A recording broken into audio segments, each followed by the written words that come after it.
Be more grind, rise, shine through the struggle. Black dollar circulate, flexing muscle. Politics and biz building walls like bricks. Motown soul rap mixed in the fix. Tiny cover spitting truth, microphone holder. Past the noise scene, watch growth in the folder. Black biz bright, spotlight in the dark. Hustling hard, lighting sparks in the park. Beam on new, where we breaking glass ceilings. All black every day, income healing. Donnie Glover, flip the script. Let's go, Black Wall Street roadmap. Be more flow. Real talk, stock rise. Dreams ain't looking hollow. Blueprints, handshakes, enemies wallow. Baltimore kings, queens, crown on the throne. Legacy built, stone by stone. Headlines, deadlines, moves in the background. Politics, money clips, elevate the town. Black beard strategist, wealth can't be missed. Twist the plot, make the whole world twist. Be more news, success we inhaling. Victories, IRS, no detailing. Donnie Glover, rise to shine, let's glow. Focused on GDP is $23 trillion. 23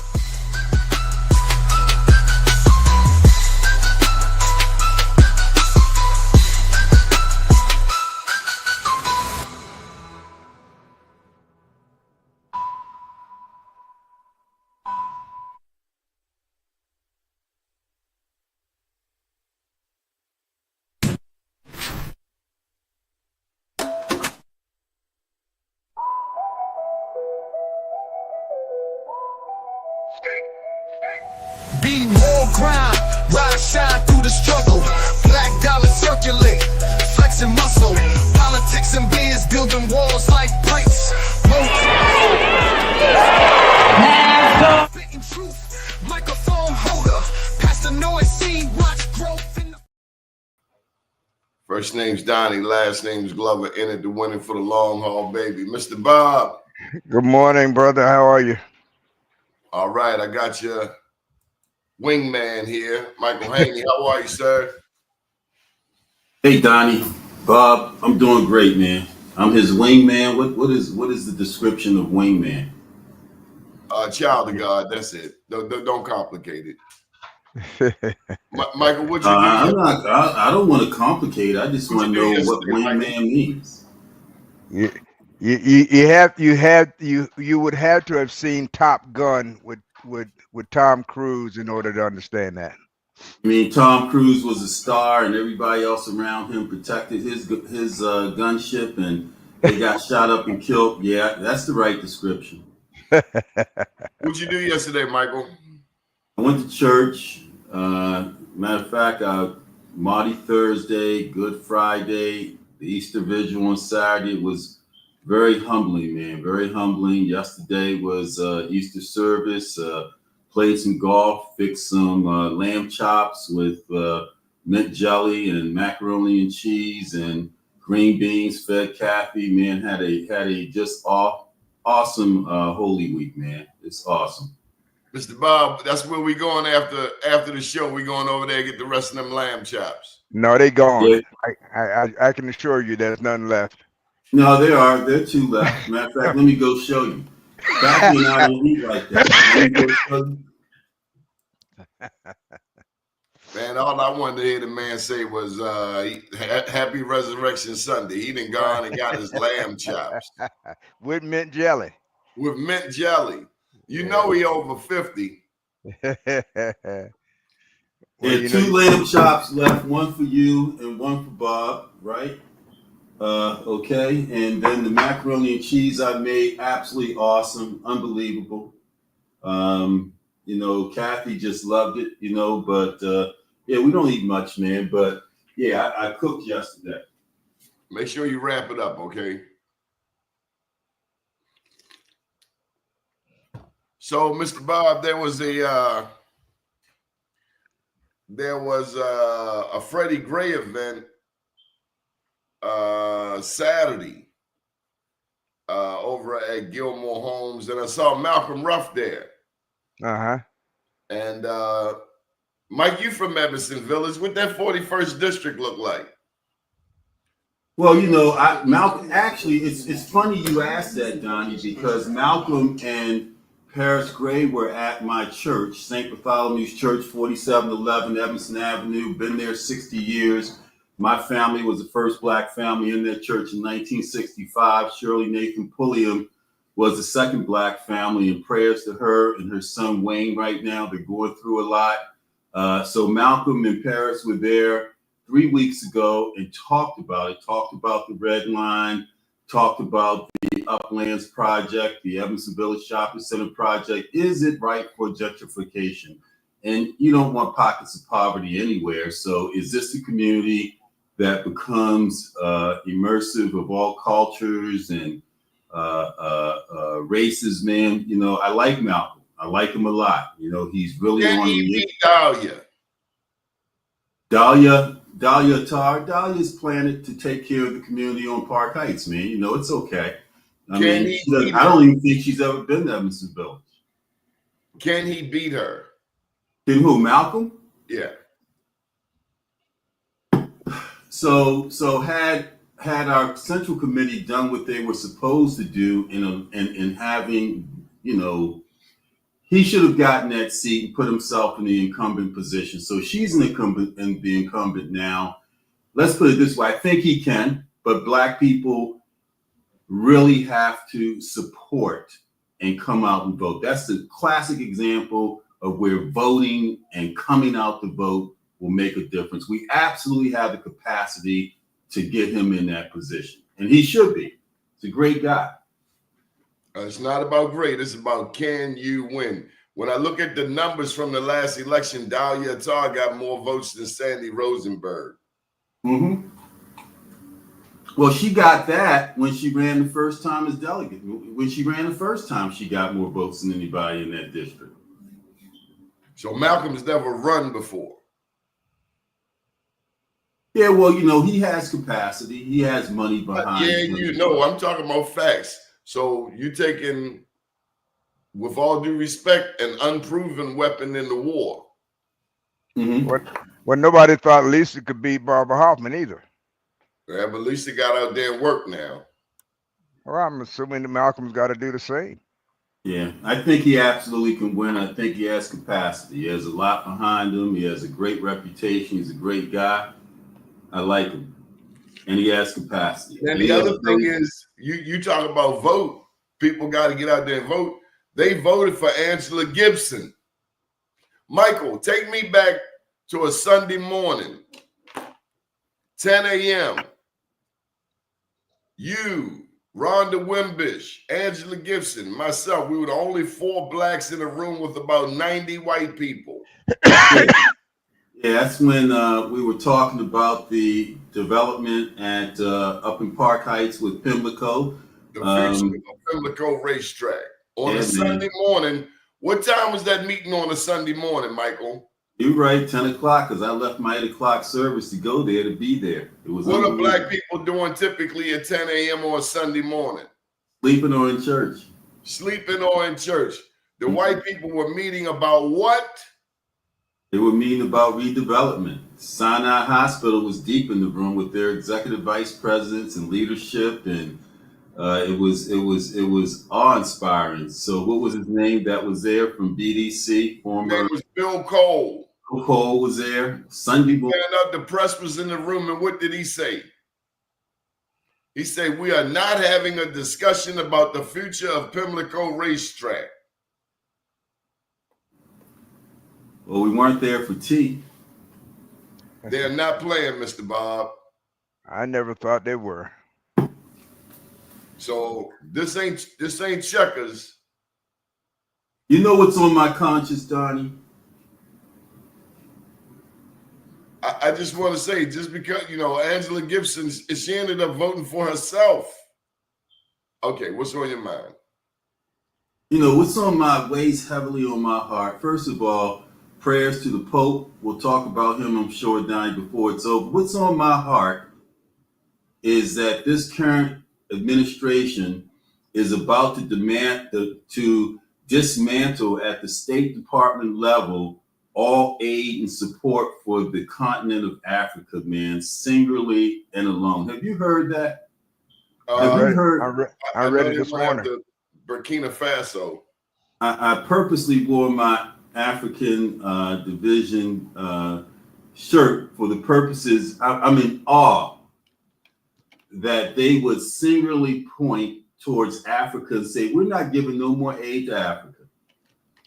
We're not doing anything else. That's good, because now we can make the case, since you're not giving any more aid, get out of Africa. Remember, what, the U.S.? Muammar Gaddafi on Obama's watch wanted to introduce one singular currency.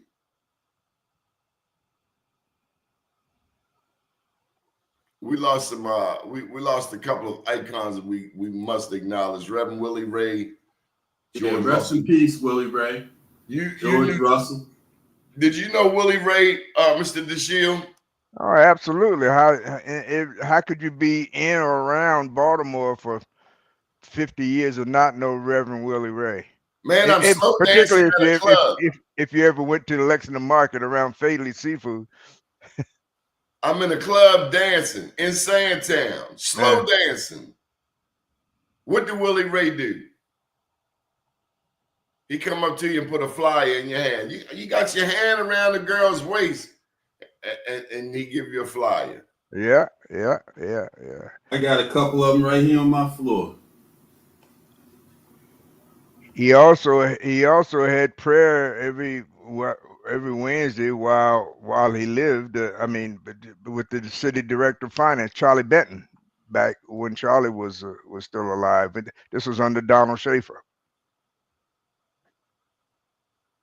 Yeah, Willie Ray had the Hands Across Baltimore, Hands Across North Avenue. He would show up at murder scenes. He showed up at one around on Calhoun by Lafayette. Matter of fact, yeah, I was just talking with one of his. Yeah, I was just talking with one of his. Just talking about him yesterday. As a matter of fact, he was somebody who had just gone to see him in hospice, and of course it was the end was in sight, because at that time, I wasn't there, but I understand that all he was taking in was ice cubes. They weren't really. They pulled out the feeding tube and all of that stuff. So. But I understand he was in good spirits. I got to tell you, Willie Ray and Travis Winkie made it their business to come back to LaMel. This is 77, 78, 79. They made it their business to come back to LaMel. That was so important for us to see them. Travis Winkie talked about his clothes, how he got from A to B, and Willie Ray used to call us his Cooley High crowd. And then there was George Russell. What you know about George Russell, Michael Haynie? My mother used to work with George Russell, man. George Russell Sr. you talking about, right? Junior. I went to school with his son. Yeah. My mother used to work with him, man. You know, he was one of the first truly electable citywide politician. I remember him, the guy named Pollock Johnny, or when Bill Swisher, and Milton Allen, competing for the state's attorney's office, because back in the 60s and 70s it was important for black people, with Commissioner Pomerleau, chief of police back then, for us to have a presence. And George Russell spoke truth to power, man. He didn't play. Instrumental in the Reginald Lewis Museum, being built. Tremendous human being. They say the man could party all night and be up at 8 o'clock in the morning. That's a good man. I don't know that. I never partied with him all night, or any part of the night for that matter. But he ran against William Donald Schaefer, and the word from people I talked to is that he was, because he thought he could beat him, and of course he didn't, but he did become the first black city solicitor. He was the first black attorney to be on the circuit court for Baltimore City. when I came to Baltimore to practice law in 1975, George Russell was the man. He represented Mr. Adams, and as a result of representing Mr. Adams, he represented all of Mr. Adams' offspring, and that included Alan Quill. That included Ken. They had the Inner Harbor. I Ken forget his Wilson. Ken Wilson. That included Ray Haysbert. That included Joe Haskins. I mean, the list goes on and on and on. And so if you and that's what propelled George from probably relative obscurity to being the first name that anybody thought of when you talk about black attorneys. The same way that, and when years after that, you used to hear Billy Murphy's name. Now, I guess still do hear Murphy's name. I mean, but unlike Billy, who inherited his fame as such from his dad, that wasn't the case with George. George did it the old-fashioned way from the ground up. Well, as a leader lawyer as he was, he had connections to the streets. And that shows the power of the black fist. Because a lot of times we get that education and we want to keep it beyond the beltway. We don't want to bring it back to the community. Yeah, and for his day, and people, and I remember people used to say, some people anyway used to complain that he was a sellout, that he was he had sold his soul to the white folk, and particularly when it came to the deal with Providence Hospital and his facilitating what people believe was his facilitation of Providence demise through the hands of Bill Jews, who we brought in from, I think Jews was from Prince George's or somewhere in that area. So I mean, so people, on the one hand, people praised him, and on the other hand, they condemned him, which probably meant that he did what he was supposed to do when he had to do it. Sometimes the black institution runs out of gas, huh? Well, especially when you don't know what direction you're supposed to be headed in. I mean, you got to remember that this was during the forerunner to the so-called civil rights movement. And the problem with the civil rights movement is nobody stopped to define where it was going. And more importantly, what was supposed to be present when you got there. So it was just, the idea was, as long as we're moving, we're making progress. But you could say the same if you're going in a circle. We wanted to live in Randallstown. We were tired. No, it was more than that. It's deeper than that. It's not. We wanted to be accepted by white people, whatever that meant. Whatever that meant, and that meant living next to them, going to school with them, eating at their restaurants, hanging out with them, doing everything we could to be accepted. Or could it be, Mr. Dashiell, that we were tired of triggers, rats, and roaches and wanted some bunny rabbits, deer, and foxes? And the problem was, we thought that the bunny rabbits, the deers, and foxes actually belonged to white folk just because they had custody of them at one point in time. But if you follow that logic to its conclusion, that means they were right when they considered us to be chattel property. Why couldn't it be we just wanted better schools? We wanted to move out to Randallstown. Well, the people who promoted that didn't go to school in Randallstown. They didn't live in Randallstown. They lived in Sandtown. And they went to public school 103 on Division Street, where Thurgood Marshall went to school. I think it's 103. Now the Thurgood Marshall Cultural and Amenities Center.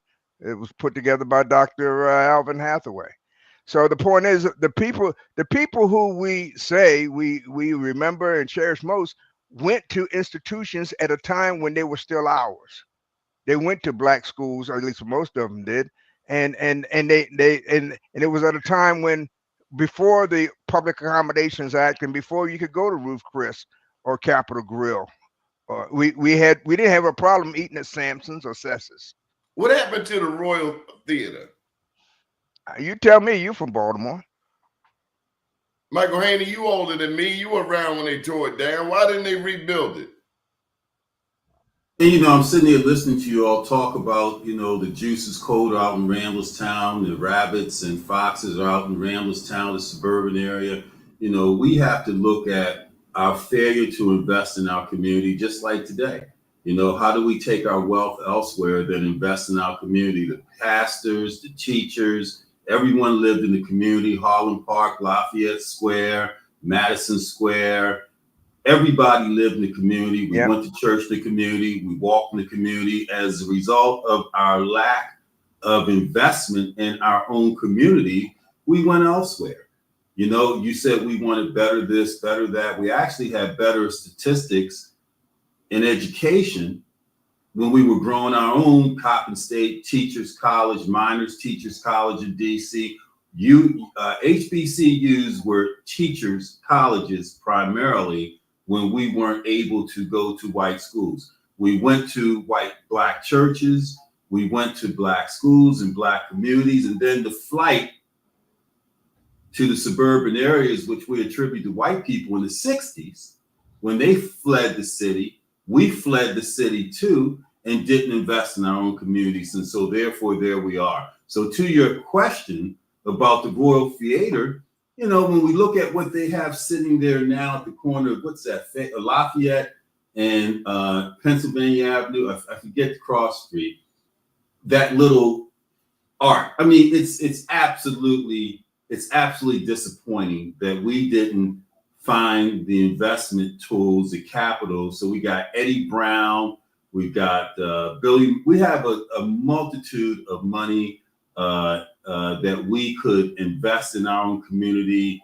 infrastructure, banks, Harbor Bank, etc., Industrial Bank of Washington, but we don't have a plan. Try to get a sister to move to Sandtown. It ain't happening. You can get white people to move there. They're looking at it now, especially when they thought the Red Line would be there. They could actually walk to the University of Maryland Biopark Center. Try to get a sister to move to Sandtown now. It ain't happening. I don't know. White girl moved down the street. That's what I said. I just said the whole that. family. And the Latinos too. They got 2 houses across the street. Try to maybe if that sister had a man and a husband and a stable family, she'd do so. Right. That's exactly right. That is exactly right. We want the same thing everybody else does. We know different. The fact that people, everybody in their heart wants the same thing. Some people think that they've been denied because of what other people have done for them, to them, around them, or on them. But the fact that doesn't change what we want. The problem in our community, no community other than blacks had to survive in a world where we were supposed to become invisible. No community other than blacks became part of a movement where at the end of the day, we were supposed to disappear. We were supposed to assimilate. We were supposed to sort of be absorbed by our surroundings, of course, and our surroundings were those institutions that were created and maintained by white people. Nobody in their right mind did, but at the time, and I don't say that being critical of the people that came before us, they did what they thought they needed to do at the time to survive and make progress. I applaud that. But what we haven't done as a community is realize that the times have changed and come up with something that will, and really the reality of it is, there's nothing new under the sun. Education is still the key. It was then, it is today. The problem is we've abandoned our own education system. Maybe what we have wrongly defined where we are. Maybe we don't have communities. Maybe we just have neighborhoods. Communities are thriving.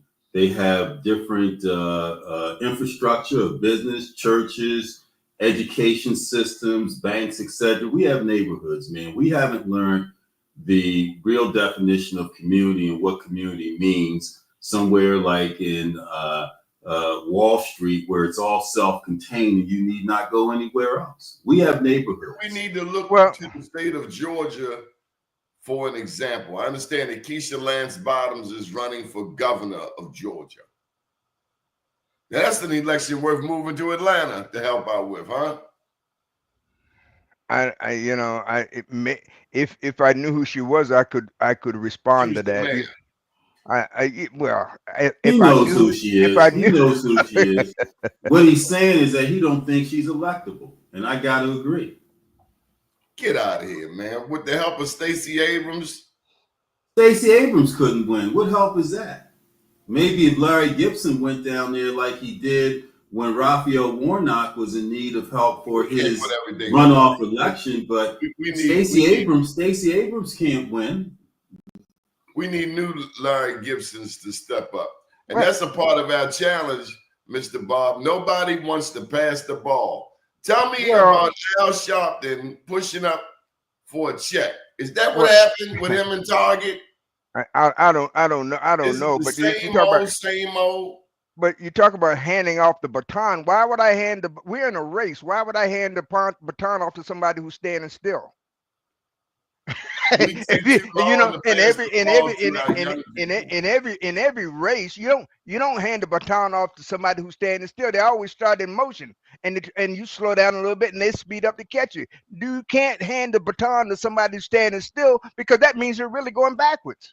Doesn't make any sense. That means we haven't prepared our relay team to yeah, that's right. It means we haven't prepared ourselves to deal with the situation at hand. We haven't raised up our leaders. We still wait for people to say they want to be something, and then we jump on their personal bandwagon, or even if they've been selected by somebody else, we wait to see who they want. We don't prepare. We don't have the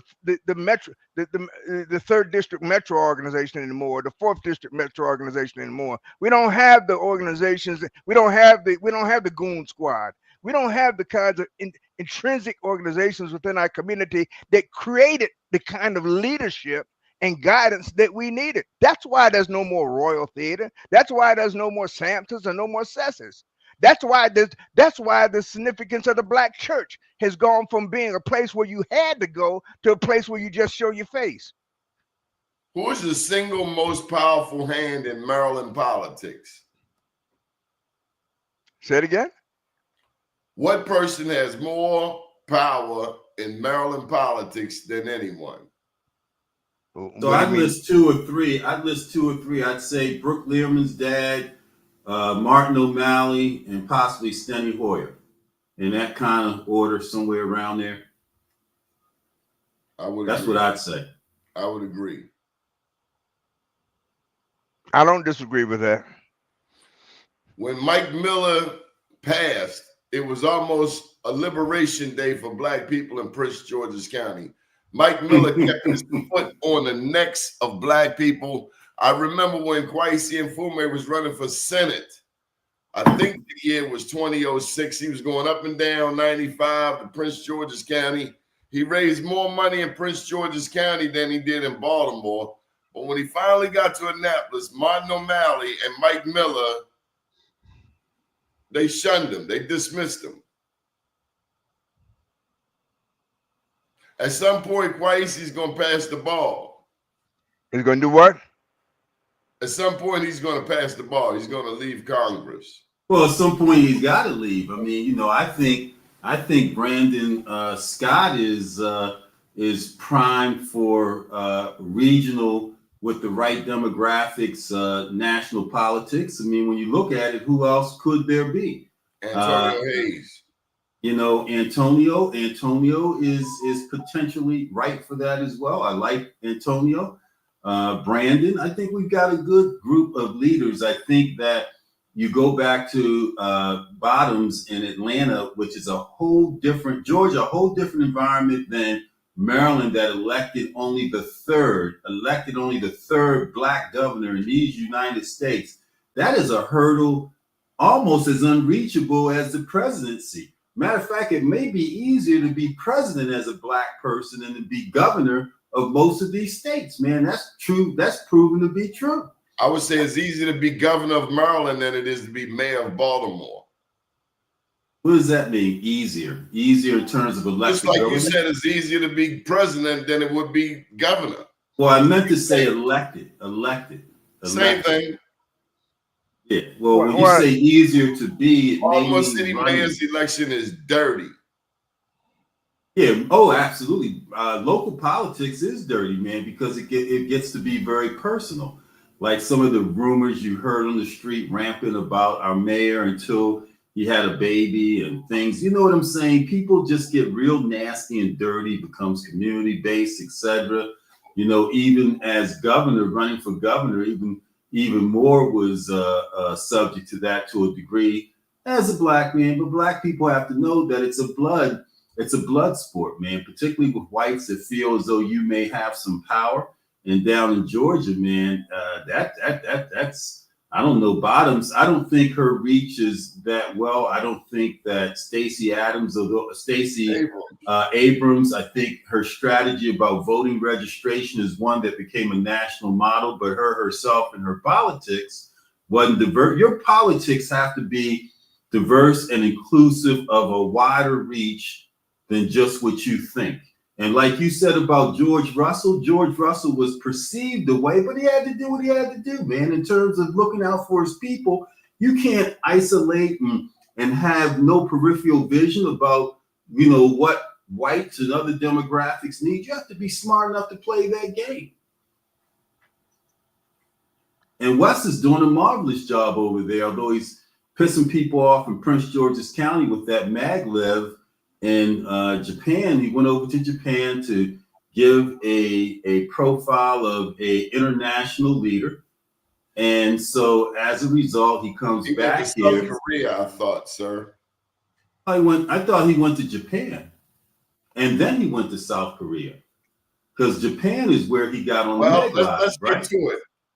Does Wes Moore have the O'Malley syndrome? When O'Malley was mayor, he was focused on Annapolis. When he was in Annapolis, he was focused on the White House.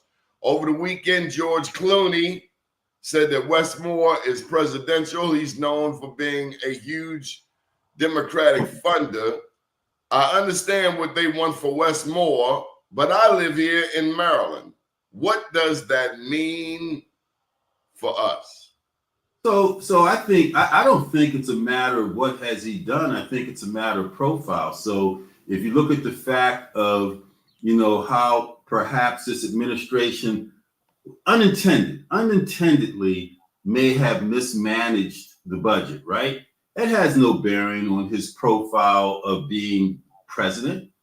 You know, I mean, he's beyond that. He's beyond Maryland at this point. It's a matter of whether they think they can sell this black charismatic person on a national and international level. They're testing the waters now. Maryland is in his rearview mirror for real, because the Democratic Party needs a savior. So stop telling me about leadership in Maryland when we get a leader. You gotta love that about Schaefer. Schaefer loved Baltimore. He loved Maryland. But he could never be a national model. He was never we need a national model. He was never talked about being president. Do we need somebody like that? Governance. Well, that's true, unless that's not your ambition. And Wes's ambition and his profile when he worked with up on Wall Street and out in California was always to have a national model. Maryland was just the launch pad, man. Well, so much for Maryland. You know, Schaefer did love Baltimore, and he loved that little block on the house, I guess, on Edgewood Street. On Edgewood Street in Emerson Village, and his, you know, his thing was, number one, he had to believe that you believed in the same Baltimore he believed in. That's number one. And if he believed that you believed in the same Baltimore he believed in, and you were willing to work for that, he didn't mind. You know, what Baltimore did he believe in with Patarakis and The one with White and Turner that bought the Inner Harbor. What Willard did he believe in? He was the only white man in Evanston Village. He believed in the Baltimore they could give him enough money to run for office. He believed in the Baltimore they could give him enough money to bail him out of Pulaski Highway when he was under environmental EPA order to shut it down or retrofit it, and he didn't have the money to do it. So he could go to his friend Willard Hackerman and say, say I'll sell it to you for $4 million, but then you got to maintain it for me. And so but he also he believed all of them black people he believed highway. Pardon me, what would you say? He also got rid of all of the black people on the highway to nowhere. That's right. We did the same thing in East Baltimore, and that wasn't Donald Schaefer, that was Elijah Cummings. Oh, you talking about with EBD? Oh, you talking about the EBDI project that gave Ron Lipscomb the hotel and sold all those homes? The EBDI project. People looking for Ron Lipscomb. You ready to get controversial here with Dante Hickman and the rest of them? Yes. The Chinese mob is looking for Ron over there. What'd you say? The Chinese mob is looking for Ron and their money. Oh, they shouldn't have no problem finding them. Go tell them check in the lobby of the hotel. So they got hoodwinked if that's what they think. They got green cards. They got their green cards. Yeah, Ron isn't running from anybody either. I mean, what's he running for? He's not running for or from anybody is what I said. He's in that same Ron that threw Sheila Dixon under the bus, Mr. Dashiell. Who threw Sheila? What did you say? What did you say? He asked the same Ron that threw Sheila under the bus. Man, ain't nobody throw Sheila under the bus. The one who threw Sheila under the bus was somebody who Sheila selected to be her city solicitor, George Nielsen. Hey, he's the one. And who was housing? Who was housing back there, Bob? And Graziano. Who's the boys down there with housing down there? Paul Graziano was. Come on, man. Let's talk the real deal. Those were her picks. I mean, they were either her picks. They were either her picks or people she left in place, and she left George Nielsen on the board of estimates as a solicitor even after he turned over her personal diary to the special prosecutor. So and by the way, her successor Stephanie Rollins Blake left George Nielsen in place also, and everybody left Paul Graziano.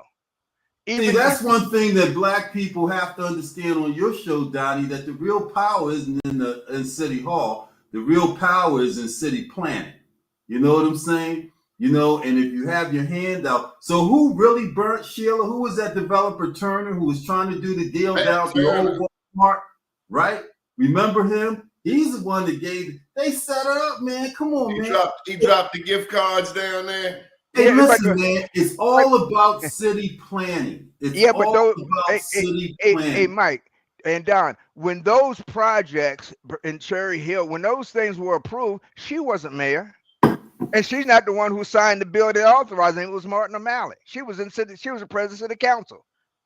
City council has no power in Baltimore. You know that. The mayor runs the city. Whoever the mayor is who runs Baltimore. Who runs the mayor? Who runs the mayor? Graziano, Nielsen. Hey, so let's really talk politics. I would say Venable. Venable. You talk about the law firm? So all these powerhouses are non-elected leaders. When you talk about Schaefer, and you said Schaefer was truly about Baltimore, and Willard Hackerman, Patarakis, the bread. I said he loved Baltimore. I didn't say he loved black people. Well, I'm Baltimore. He didn't do anything to show love to me or you. No, I think. So what are we talking about? No. He did it in the way that's acceptable to us on an individual basis. He did. William Donald Schaefer made some black people very rich. Collateral damage. Stu Burns became the first black mayor after him. Well, he inherited that position because Schaefer. He wasn't rich.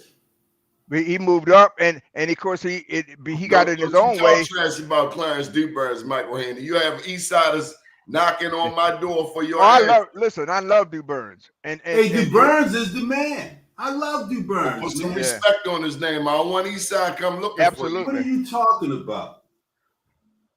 DuBurns is the man. Jack Young benefited as a result of Clarence DuBurns. But Clarence DuBurns takes us right back to that Randallstown discussion. Could we go with someone like a Clarence DuBurns, or have we become so integrated in the mainstream society that Kurt Schmoke, a Rhodes Scholar, Harvard educated, city alumni, all that just seemed like a more safe choice? Hey, so look at DC in comparison. Fenty and Williams over there, educated, bow tie wearing blacks that have gentrified the entirety of DC, fixed it up. So look at this anomaly of leadership and their ability to work with, because they're sophisticated developers to get paid. Yeah, but what I'm saying is that you talk about Smoke and you talk about Stephanie Rollins Blake and Sheila Dixon in the same context as Williams and Fenty, where Chocolate City in DC, 86% black, now all of a sudden is less than 52%. Why? Because the leadership over there sold the city. The city was for sale. Is Baltimore for sale? Look at the new Baltimore Peninsula, which is going to be the new epicenter of Baltimore in the next 10 or 15 years. All the political power is going to come down on the peninsula. They're moving it that way. Did Baltimore ever get a Marion Barry? DC loved Marion Barry unconditionally. He was the jobs man long before he was a politician. You know what, Johnny? Marion Barry? I lived our Marion Barry? I lived in DC. I saw it happen. But did we spend all the money, or were we able to deal with the developers so that we still maintain the foundation of that city, even when Fenty and Williams sold it out? And that's the whole deal, that we could not. We could not maintain DC as Chocolate City, which it isn't defined as anymore, because as much as Mayor Barry did, Black people didn't create communities and infrastructure to make it a solid foundation. And you see that over there now. Well, I think I don't think you can compare DC to any place else in the world, because why not? Because it was a because 70%, because the real value, 70% of its value is controlled by the federal government, land. That's why they brought all the black people. It never could. It can't. No. It doesn't control the land. It can't set its own tax. Hell, it's not even a state. So, and that happened when Walter Washington. This goes on. But it was never intended to be a state, Bob. Well, whether it was intended to be or not, doesn't mean it can't function and have all the privileges of it, particularly when the people there pay the same taxes. Nah, Bob, you got it wrong. Let me finish. Baltimore of DC, because DC. Listen, man. Let me hear me out for a second, and I know you didn't let me finish. You didn't let me finish. Oh, that's right. I'm your wingman. I'm your wingman, so let me shut Michael, he's your elder. Let the elder. What I said was DC is unlike any other place in the world, because Baltimore owns Baltimore. Whoever owns Baltimore. DC doesn't own itself.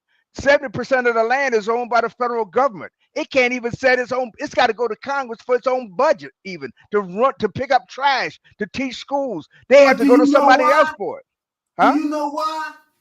Do I know why? DC was set up as the largest plantation post-slavery, so that Black people could serve those federal workers in offices. Man, they moved up from the South. They migrated from the islands, so that DC was set up classically as a free plantation for Black people. And Baltimore was the suburbs of DC. And while it had such a rich history of Black people, and why they set up the system of transportation for blacks in Baltimore to work in DC so that they can widen the necessity of labor. Of Baltimore. Baltimore was the hub of the country, not international, but the intra slave trade within this country. When transatlantic slavery was abolished, the slavery didn't end. Baltimore was the hub. Baltimore was the place where you brought the slaves and they were dispersed to the rest of the country. Man, you guys are missing the point, man. I mean, not you guys, Bob. Bob, DC is a plantation, man. And you say that to say what?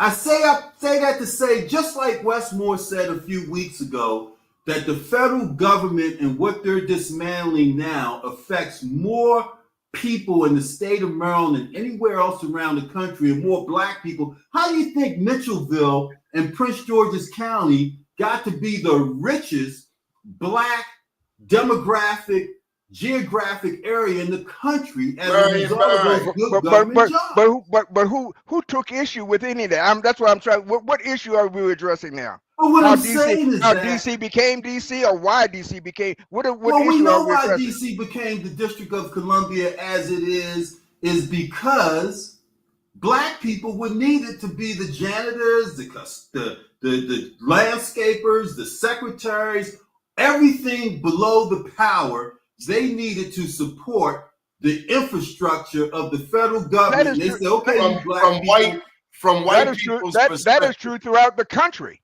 Yeah, I just want to remind you, it was Danica. There's a book, Michael. Read a book called Philip Roner and the History of Organized Labor in the Black Community.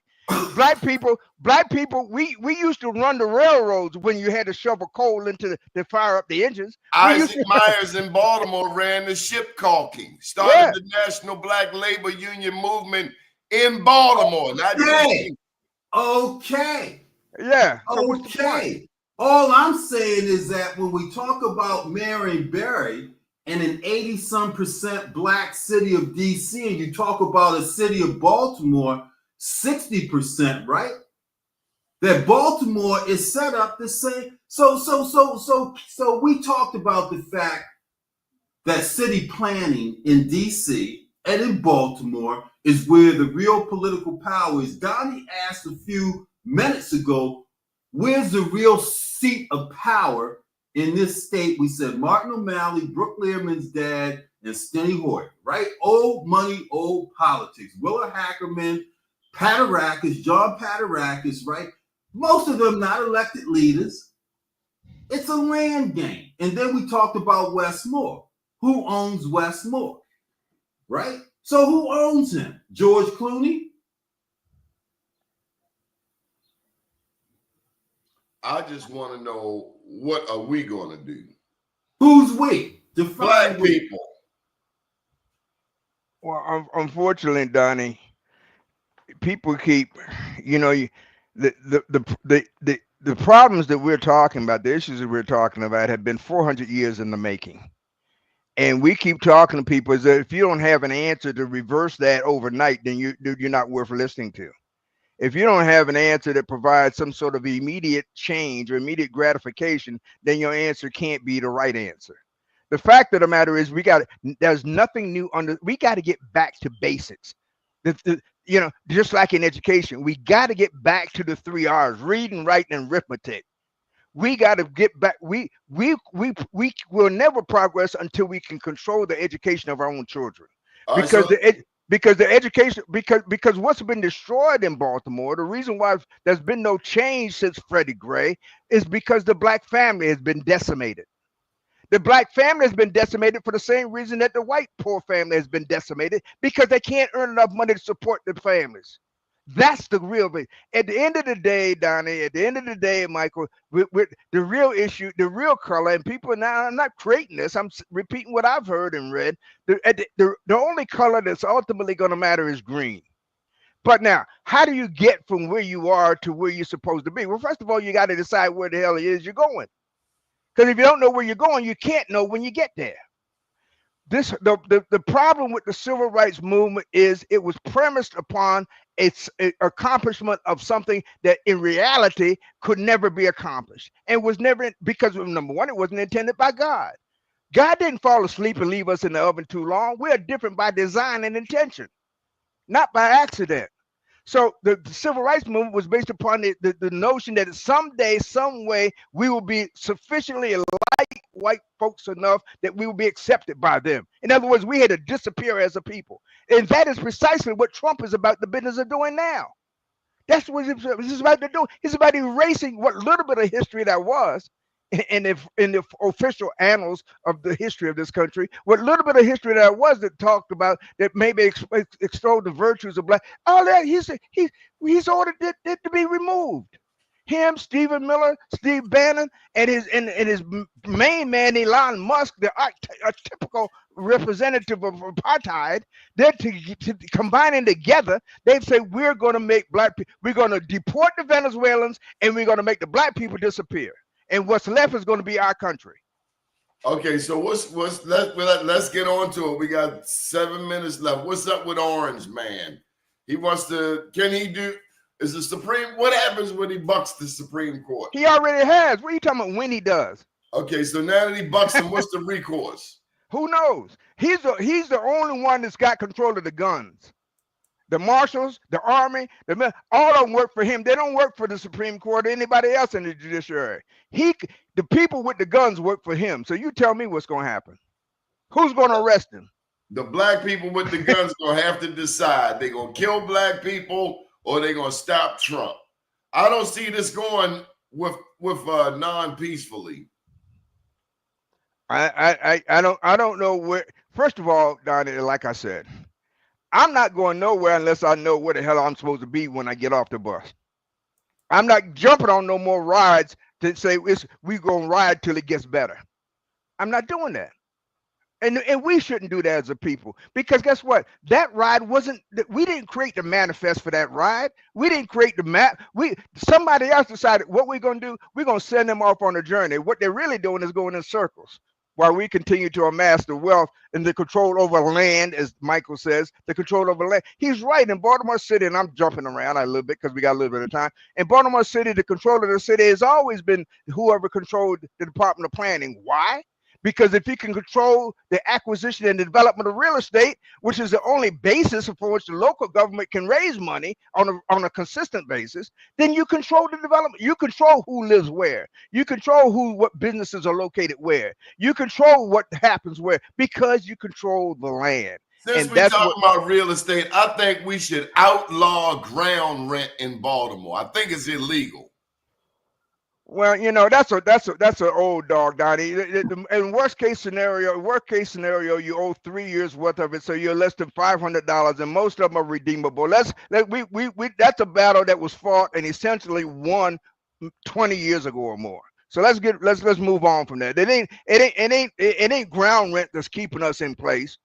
That's not what's keeping us in place. Is a lack of income, is lack of money. And I don't use the word wealth because we're not talking about wealth. We're talking about income. Sometimes we confuse income and wealth, and they're two entirely different things. But one typically precedes the other. Usually you have income, and from the income you develop and build wealth. We don't have the income. So let's not talk about wealth to me. Let's talk about the income. We keep skipping steps here. And you can't skip steps. You got to take life in order because that's the way it is. All right, so who we got up next for mayor of Baltimore? What makes you think the one who's there now ain't going to run again? Can he run for 3 terms? Yes. He can run for at least another term.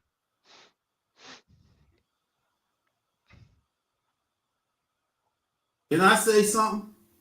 No. Okay. I'm good with it. I want to hear what Michael has to say, Donnie. Go ahead, Mike. Please. Oh, listen, now he told me on your show that I can go ahead and go. That's profound, man. But I love it. Hey, so I'm just listening. Paying close attention because that's something that our people, and I saw Minister Christina Flowers said, as I heard my pastor say all through Holy Week is that love dominates everything. Love dominates everything. We understand the relationship between each other. When we love someone, it's hard to shoot them. When we know them, it's hard to kill them. You know, so that's the basic premise. But we're talking theoretical.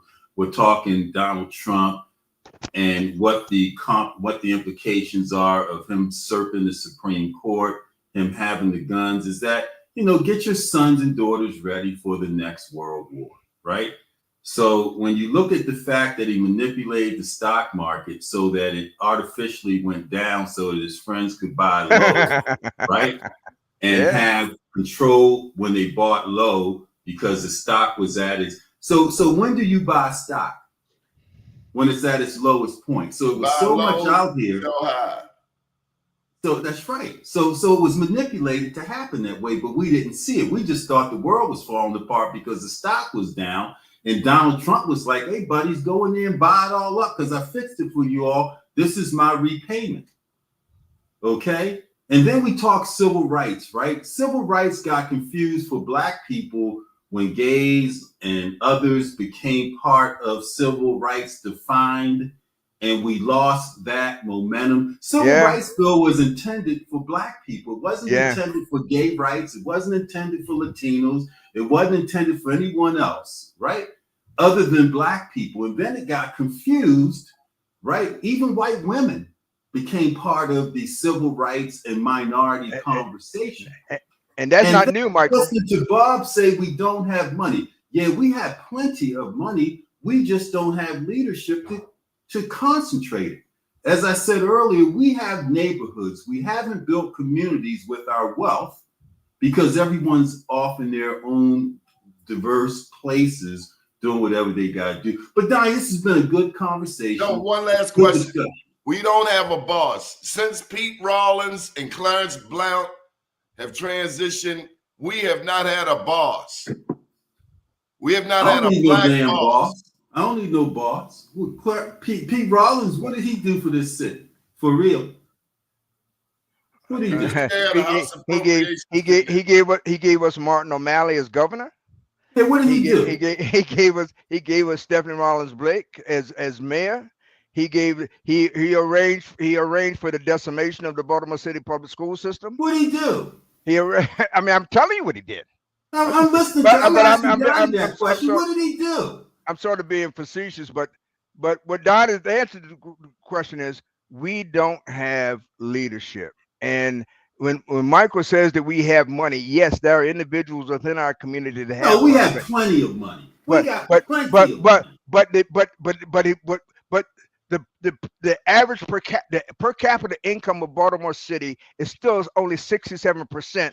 Because that's why you got to talk about when I support the Baltimore. You got to say which Baltimore you're talking about, because most people in Baltimore don't have money. Okay, most don't. According to the statistics, there are a few who have it and have it abundantly. That has always been true, even during the worst times, even during slavery. Hell, there were Black. Sounds like America to me. There were Black slave owners. We prospered not just during. What do the Chinese and Koreans do when they come over? They all live in one house, pool their money together until they get what they need, and then they're able to go out. Rich Koreans are not that fond of poor Koreans. So what? Michael Haynie for mayor. Answer that question. Hey, there was a day, Donnie, in 2012. In 2012, a group of white guys said, well, Mike, if you decide to do this, I was running the Tremont Hotels on downtown Partnership, Charles Street Development. They said, we'll raise $750,000 to get your campaign started. I decided I didn't know where all my bodies were buried, didn't want to check into what Westmore said when they asked him to do it. It seemed to be a no-win situation. And particularly at this stage in my life. I heard you say no. Come on, man. What? But I tell you, man. Chop. You got it. Yes, I want to be mayor.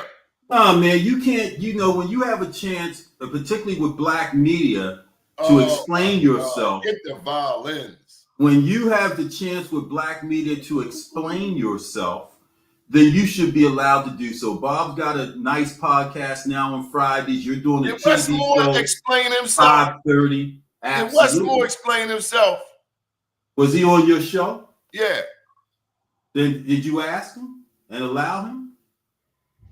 I'm asking you, do you think he explained himself? Or did he have ducks already lined up, including Oprah? Yeah, that's real. It's been a beautiful day. Thank you, Mr. Bob. Mr. Bob, if people need your services, how can they reach you? Call his wingman. You can try sending me a text at 410-456-8606. Don't call and don't even bother leaving a message because I never check them. Send me a text. He's part of that other Baltimore that has money. If you need my services, call me. You'll reach me 443-604-3835. I will answer 24 hours a day because I'm not that other Baltimore as Bob is. I also want to know on the next show who's going to be the next Baltimore County executive. Oh, that's that guy up there in Pikesville. What's his name? Izzy. He's a guy. It's a done deal. Well, not if you ask Julian. What'd I say? When spring cleaning comes and they go in his closet, let's see who has the most on the outside.